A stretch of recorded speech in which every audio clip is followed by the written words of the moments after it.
গত শুক্রবার পরীক্ষামূলকভাবে সি ট্রাক চালু করা হয় কক্সবাজার মহেশখালী নৌ রুটে। এক সপ্তাহ পর শুরু হলো নিয়মিত চলাচল। বৃহস্পতিবার সকালে এ রুটে আনুষ্ঠানিক সি ট্রাক চলাচলের উদ্বোধন করেন নৌ পরিবহন উপদেষ্টা M Sakhawat Hossain. Sea truck চলাচল শুরু হওয়ায় উচ্ছ্বসিত দ্বীপের বাসিন্দারা।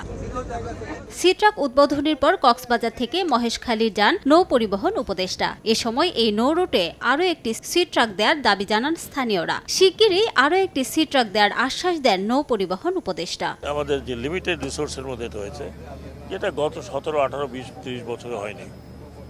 তো এটা আমি মনে করি যে এটা সরকারের যেমন সদিচ্ছা, জনগণের চাহিদা ছিল বলেই এটা আমরা করতে পেরেছি। 250 যাত্রী ধারণ ক্ষমতার সি ট্রাকটি কক্সবাজার থেকে প্রতিদিন সকাল 8:30, দুপুর 12টা ও সন্ধ্যা 6টায় মহেশখালীর উদ্দেশ্যে ছেড়ে যাবে।